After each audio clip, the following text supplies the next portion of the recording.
Welcome to the V-Twin Visionary Motorcycles and Mayhem podcast, powered by Rockford Fosgate. Hey everybody, I'm Jeff Holt of V-Twin Visionary. Y'all know me, but do you know him? It is Matty Vee, my dude. Damn, I've known you for a long time. You're a young man, and I've known you for a long time. A real young man. When did I meet you? I'm not sure. Were you in high school? You just out of high school? Yeah, pretty much. Now, I met you at the local wheel shop. Yep. Always swapped out tires for me, and I met you like my first week at Hot Bike, I think. Even I was quite the tire boy. You swapped out. I can't even imagine how many hundreds of tires you swapped out for and me. One weekend at the Laughlin Bike Rally back in the day, I changed 320 tires installed on the bike. Me and another partner of mine.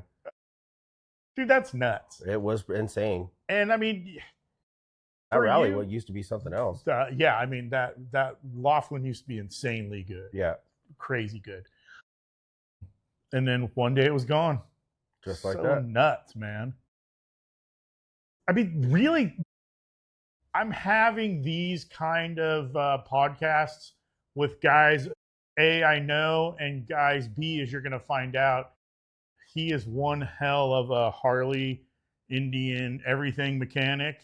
And it comes natural to him. Some people have to go to school and do all this stuff and be certified, all this stuff.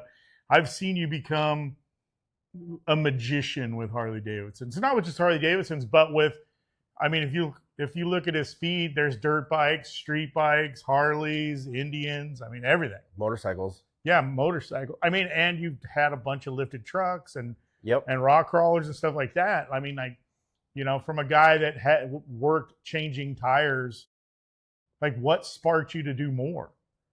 I kind of always did more on my own. Yeah, you know, garage stuff. Yeah, I raced motocross as a kid, so I took my own bike apart and fixed my own bike and cleaned it every 2 days. Took it apart to clean it with a toothbrush every 2 days. Just all kinds of stuff like that. Just evolved into a bunch of other things. So I started working at a motorcycle shop, but my true passion was still motocross, desert racing. Yeah. And I just worked at a motorcycle shop, desert racing.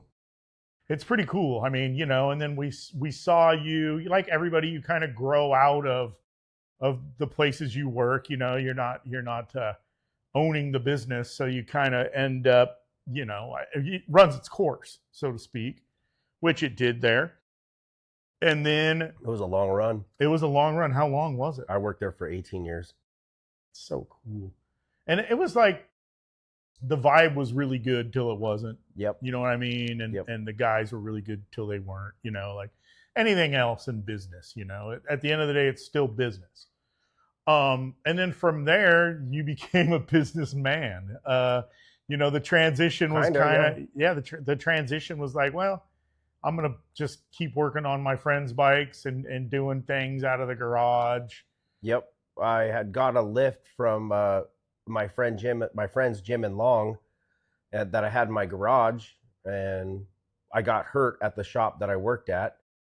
Had a tire blow up and severely hurt me. Oh yeah, it blew up your hand completely, and yeah, both of my arms didn't work. Yeah. I went deaf, like it was a big deal. And then I just never went back to that job again and worked out of my garage. And then I through the industry and people I've known, I kind of went to motorcycle wheel college. Yes, you did. So as soon as I was known that I wasn't working where I was working, Performance Machine came through and shook my boy Shondell.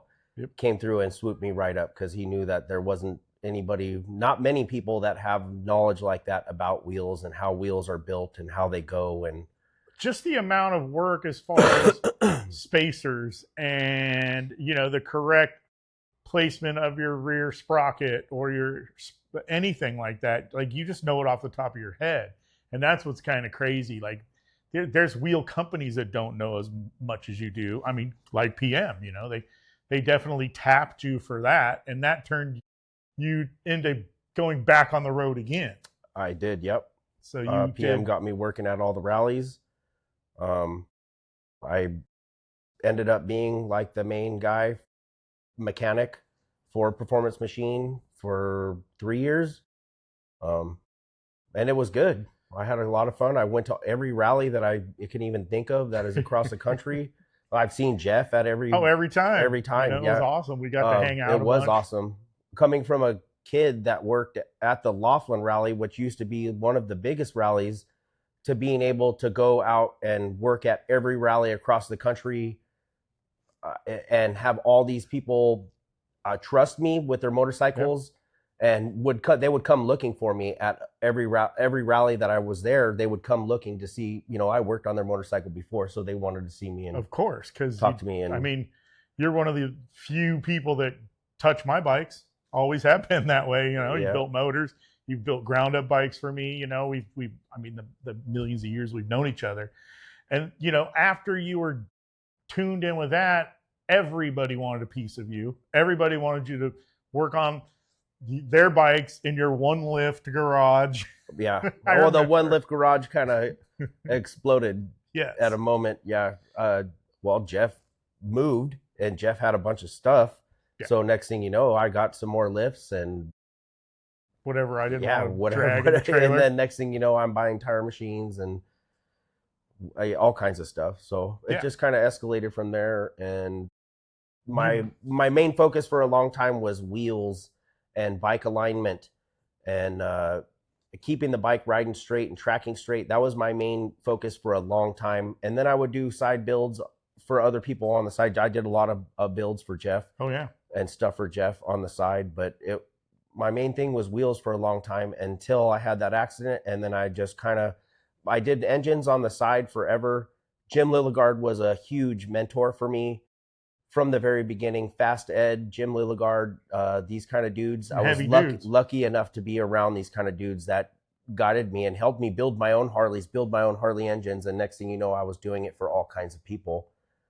So after my wheel thing was over, it's kind of just transitioned into engine building. And I'm still learning every day. I love it. And I'm still learning every day. And well, it's crazy because you transitioned from your garage to a shop that's not open to customers. It was never open to customers. No, it's the appointment only garage. That's right. Like Maggie and you named that. Yeah, Maggie named it. That's right. My wife Maggie named it. So I mean, it was cool to see that you kind of have a place outside of your house at this time where you could leave it in the shop and then go to your house instead of it being, a doorway away into your garage. And I remember us discussing that's going to be good on your mental health. Yeah. And then you traveling a bunch. And then you got into this bagger racing thing. I did it for a couple races at Performance Machine. Yes.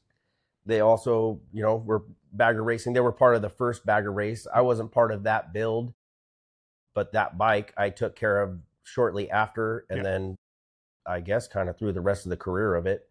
And then when I parted ways with Performance Machine, I still love Performance Machine. I love the whole crew over there. Dudes. Yeah, great dudes. But as soon as I parted from Performance Machine and pursued just doing my own shop, Dave from Saddlemen he's something else. He came after me and he knew what he wanted. Here we go. Yeah. And I mean, as most people know, a lot of people don't. I mean, Saddlemen's been a huge company for years, and I think over the past 5 years they've really ramped up. Then the bagger thing came out. Dave and Chris and the crew over there really wanted to make a mark on it. They were also at the forefront at the first bagger race. Agreed. They were there doing it. Yep. And they've never missed one. It's great to see, and I mean they have a foothold. They've had. They had a number 1 plate this year, or y'all did, together. But I mean, as far as how this bagger thing took off, did you ever think it was going to be like this? Not even. I didn't even think it was going to be like this at all. I thought it was going to be a one race deal. I kind of laughed at it at first. I thought it was a joke at first. And then now I've been to every single Moto America bagger race. Daytona, 185.5 miles an hour. It's insane. Insane. And, there's dudes on, what was a 700-pound bike just carving it up, and They can Daytona. qualify and run top 3 in a super sport race with those times. It's pretty impressive what the baggers have come to from floorboards and everything from stock frames, conventional and stock swing arms. And I mean, back the first couple years you worked on Indian, right? Yeah. The first year I worked at Saddlemen, we had 2 Indian Challengers and 2 Indian FTR 1200s. So 1250s, 1200s. The thing is, you never even rode one of those bikes before. I never even looked at them. And then next thing you know, they're handing you engines. Yep. To make race bikes out of. Yep. So what was the learning curve on that? Oh, well, there's a funny story. So my friend Dan, also he works at S&S Cycles in Wisconsin. I worked with him quite a bit at the rallies, and his last rally he got hired. It was a Biketoberfest, so in October or something like that. He got hired to be full-time race mechanic at S&S Indian, and we were working the rally, and he's like just all worried, telling me, "Oh man, I don't know these Indians. I never worked on an Indian," and I kept telling him, "Oh man, it's just nuts and bolts. We're good, like you're good." So he got the job and started the job like in January. And then here comes, I think I got hired in March or February, something like that, at Saddlemen. And boom, I got hired at Saddlemen. I never did a rally again. He never did a rally again. He got hired at S&S Indian. I got hired at Saddlemen. And next thing you know, I'm on the phone like, "Hey, Dan, what do you know about these Indians?" And he told me the same thing. It's just nuts and bolts. You got this. I love that, though. And I mean, you found out, that it was completely different, and all completely totally different. They're definitely, especially with the FTRs, that's pretty much, the American version of a Japanese race bike, and I think with the Bagger was a whole different thing with the Challengers at first, right? For sure. Our Challengers didn't have the power that their Challengers had, and we were working towards that. But they were reliable for what they were at the time. Pretty good bikes. Took me a minute to get used to just working on a metric bike again, which isn't that huge of a deal. But when you're doing metric and a race bike at the same time, there's a little bit of a learning curve when I wasn't accustomed to any of that. I mean, was it just straight all different? Like none of your Harley tools worked? Like everything was different? Yeah, a lot of things are different. Yeah, I figured as much. I mean, I remember you kind of telling me it's like... And we put cams on the FTR, and that was kind of a big deal. Yeah, I remember that. To change buckets to a shimmin bucket, and then the valve springs, and it was kind of a big deal at the time for me, especially coming straight out of the Harley world. Like I was doing right before that, I was doing cam jobs while you wait in my garage. It's so good. Come over and watch me put your cams in. I was doing that. I had a special for that. Yeah. And I had a lot of that. And then next thing you know, I'm taking heads off of FTR that has way more valves and everything. It's a complete different motor altogether. Variable valve timing but a motor's a motor, and it was just a learning curve, and we did it and had a good time. Yeah. Hey, did you all know that vtwinvisionary.com has an approved parts section? It houses thousands of parts that we've actually installed, used, or ridden with. Everything from tools to helmets to hard parts. This is the spot to get your stuff.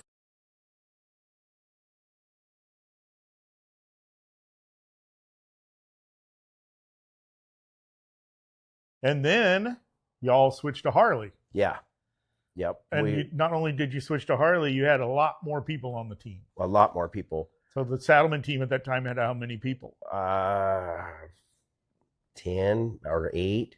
Yeah. Something like that. That's a big staff and riders and everything. We were else. in a little 16-foot double wide trailer towing all the bikes, and everything was in that trailer in a truck, and we went from that to a semi-truck. Yeah, I mean, the semi-truck is state of the art. To Kenny Schrader's semi-truck.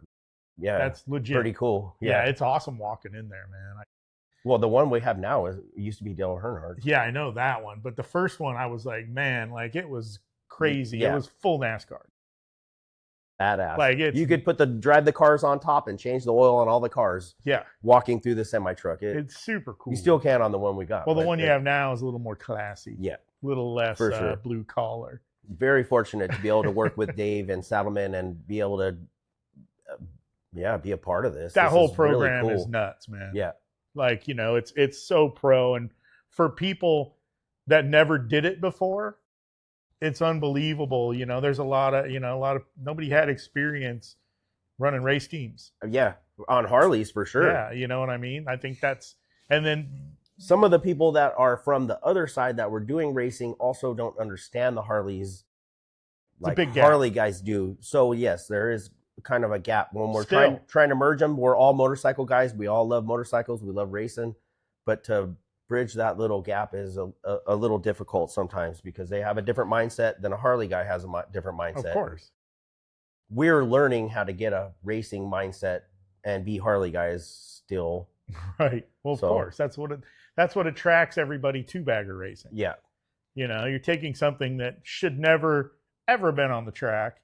Ever. And now they're turning times, you know, like you said, almost super sport times. Yeah. Which is nuts. On Grandpa's bike. On Grandpa's bike, the old geese glide. But, I mean, they're a lot different than they were in the beginning. Way different. Can you kind of, without telling any secrets, kind of... foot placement, handlebars, the whole bike is absolutely amazing. Our baggers this last year were not as fast as everyone else's baggers, but they are still amazing bikes. If you had that bike on the street, it would be like oh my God. Right. You know, I can't tell you how much power they have, and I can't tell you a bunch of the stuff, but they have some really trick parts on it. Yeah. Yeah.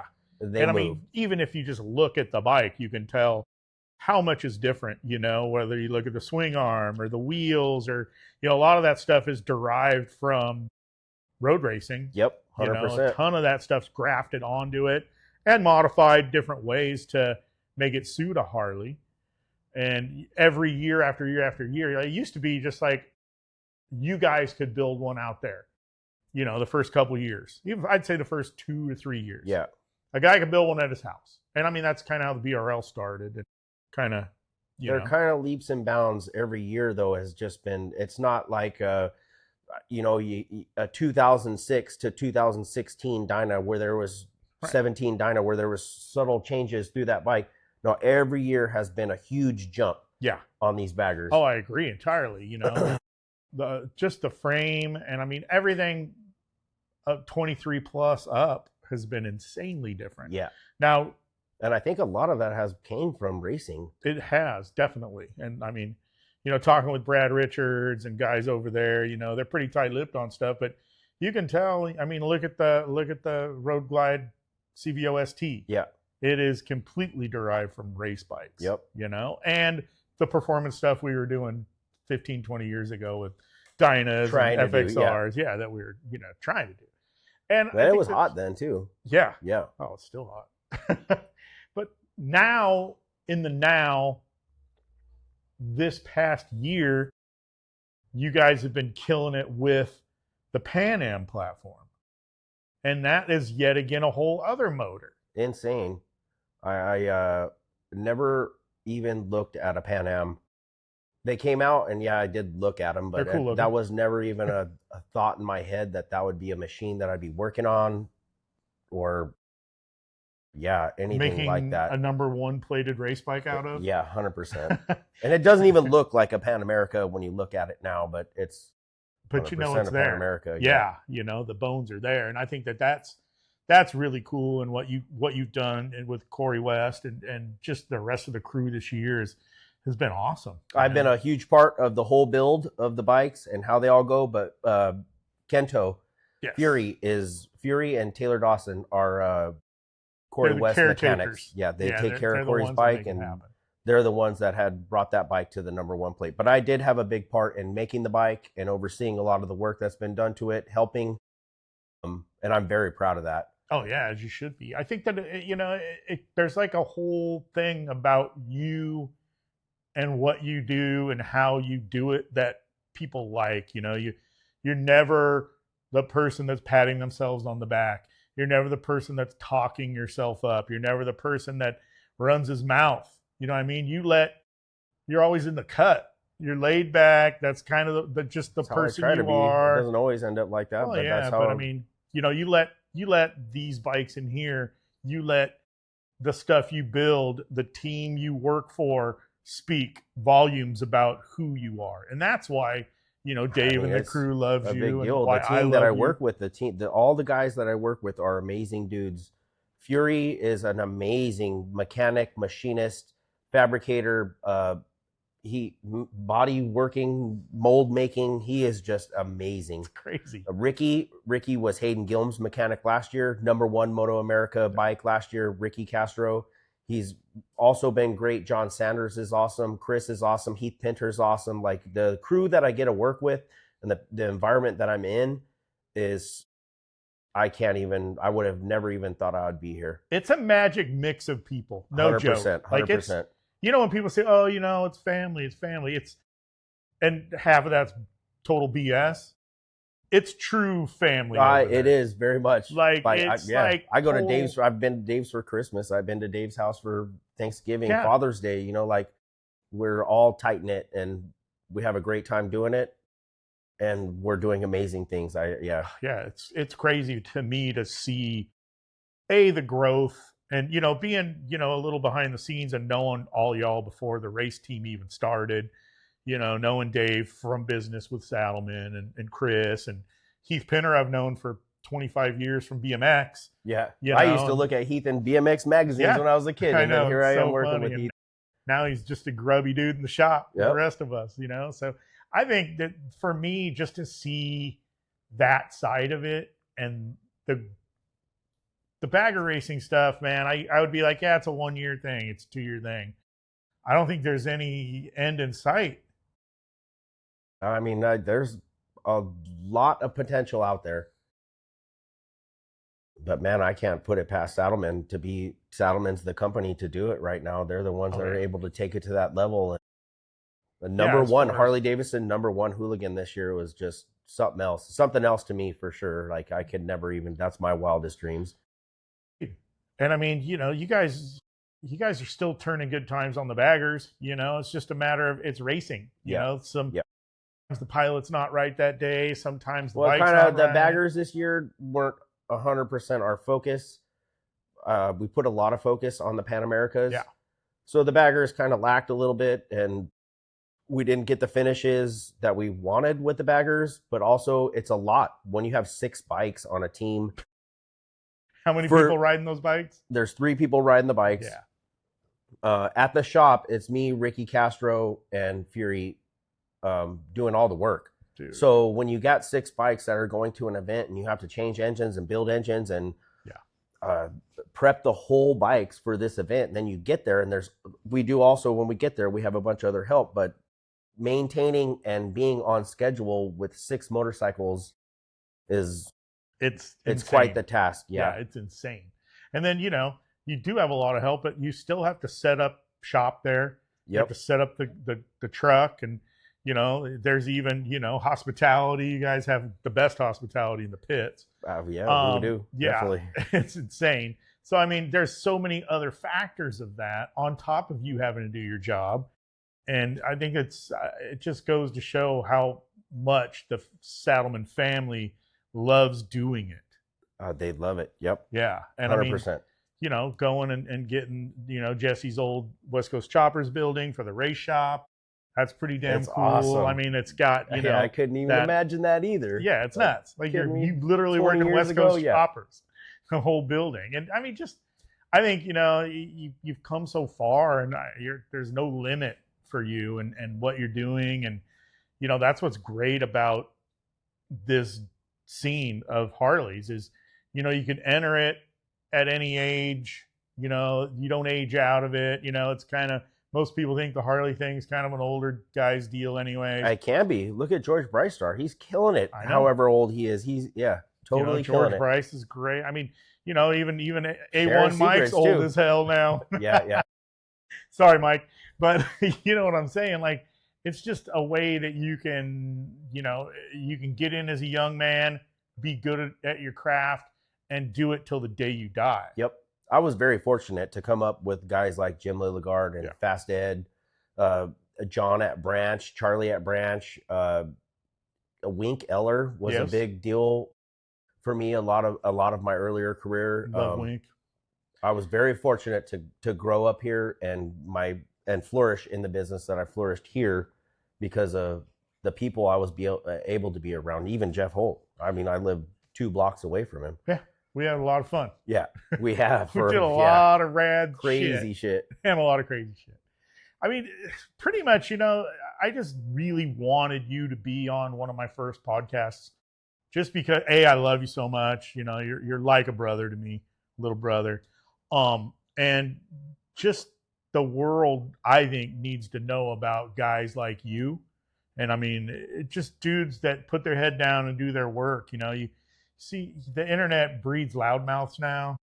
It breeds, hey, I'm cooler than you. Cool guys, loudmouths, that kind of stuff. I kind of post that kind of shit now. I don't really post as much work that I do as far as much fun as me and the team are having. Well, that's what makes it great, is you got to show them your life now. And I mean, where you guys go, the places you eat. I mean, that's what I love the most. Anything. Me too. The bars we hang too. out in, like. I've been showing my work for years.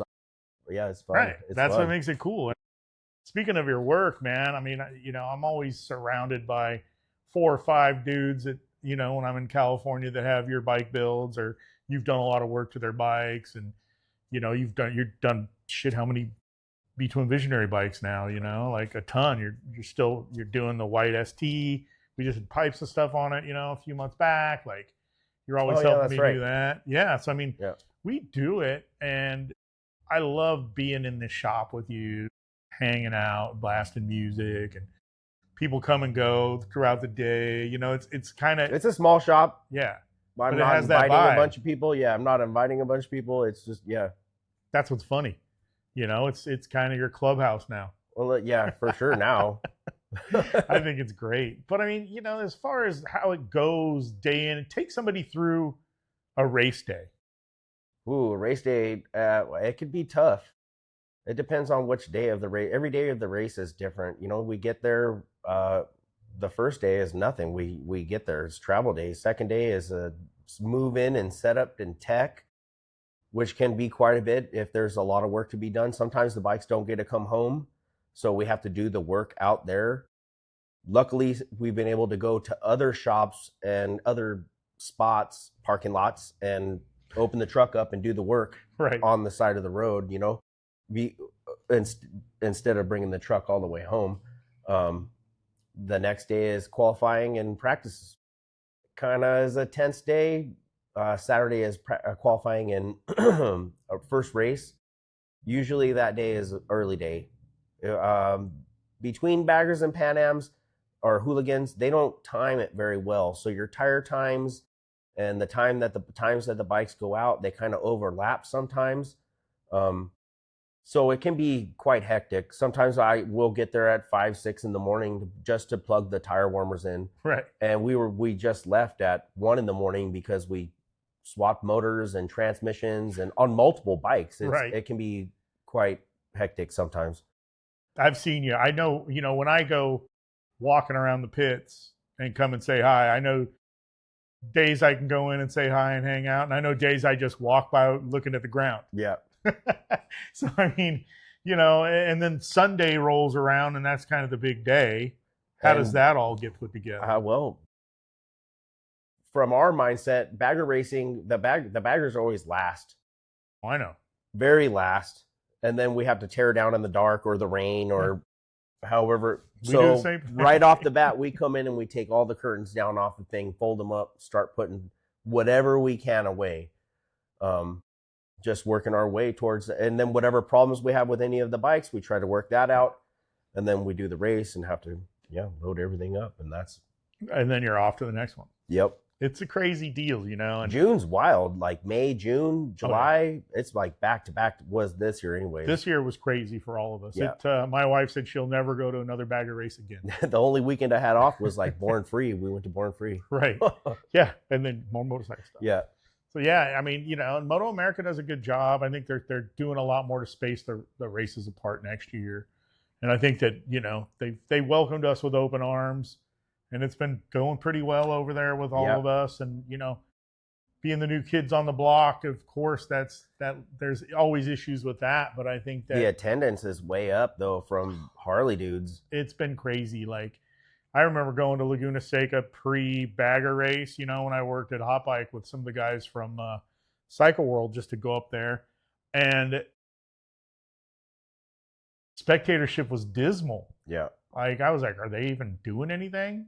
And then first, second year of bagger stuff, third year, fourth year, it's crazy. Like, there's probably, I would say, 20 Harleys to one sport bike in the parking lot. It's kind of turned into a little show and all it's all. You have your we do our performance shows there, and we do our ride and bike show as well the second day, and it's a lot of fun. Harley has all their new models there and their big presentation, and it's a fun thing for everybody to do. Yeah, people come out and camp. It gets wild. Yeah, I love it. Yeah, it's super good. And I mean, I'm just so stoked that you worked so hard and got recognized, and you're at the forefront of this. Like, I can't even believe it, Jeff.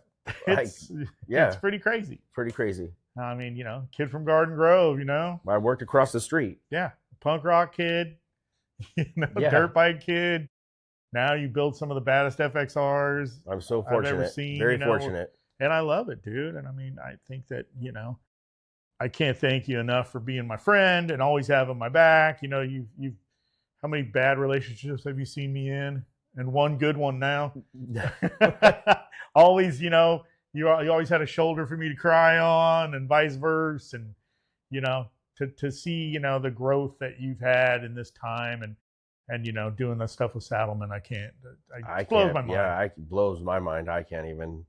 I appreciate the opportunities that I've had so much. And Dave, I can't say enough good things about Dave at Saddlemen. He's by far the best guy I've ever worked for. And I have the most appreciation for Dave, for sure. It's just cool to see him loving it when we go to the races. He's not, there's so many other people that, are kind of akin to him that would be big shots. I'm going to stay up here with my glasses on. He's doing it for fun. We're doing it for fun. But he's doing it for fun. My job is for fun. It's a very awesome opportunity. You go by some of those other race tents, and everybody's tense and not having a good time. Yeah. We have the radio on. We're having a good time. Everybody's laughing, cracking jokes. And then when the time's appropriate, we're cracking beers. Like I said, man, bam, Yeah. Work when you work. And, I see you guys out at the bar on Sunday nights before we all go home. On Monday, it's just... What was that little bar? Where was that place we were at? Ohio, Mid-Ohio. Yeah, that was a cool little bar. That bar was super cool. Awesome. One dude ran the whole thing. He was the bartender and the cook and everything. Yeah, it was awesome. And security. It was awesome. And I mean, that's what's great about what we get to do traveling on the bagger racing circuit, is we get to see a lot of cool stuff. And, a lot of these racetracks are kind of off the beaten path. So you get to see real America. Yep. And real people. And I think that I love that the most. And, I've done it behind the wheel of the F450 or behind the wheel of the Sprinter, and, not flying in and doing that stuff like I will be next year. But it's cool to see that, to kind of get the vibe around the country of, oh man, the baggers are here. And just see people that have never been to the bagger races walk down into the pits and see everything, and it's mind-blowing. It is. And I mean, for sure, I just love doing it, man. And I can't, there's just so much. We went like full circle, Jeff. We did the shit at the shop across the street, and then boom, you were doing rallies, I was doing rallies. We have been seeing each other all the way across the country for years now. I love it. Been awesome. It's been great, man. And you were one of the first people to know about and support V2 Visionary, and God, we're going on 6 or 7 years now. I don't even know anymore. Like, some weird dream. Literally, I had the name in a dream. It came to me, and you were one of the first people to help me out when a lot of people turned their backs on me. And I can't thank you enough for that either. Like, there's just so many thank yous and so much love going around. And I mean, that's what's great, being at the forefront of stuff and having success. Success to me is not money. Success to me is autonomy and being able to do what you want when you want to do it. Yep. And I think that you and I are both very successful in that realm. Percent. And I love it, dude. So, hey, man, I'm going to cut this shorter than short. But, Yep. man, I love you. Love you too, buddy. Appreciate Yep. it, dude. Always. Matty Vee on Instagram. I'll pop up all that stuff. And check him out in his real life and come out and see the Saddlemen race team at any one of the Moto America races. And you can see V-Twin Visionary there, too. Later. Bye. Hey, thanks for checking out the podcast and what we do. You can also check us out on the socials at V-Twin Visionary.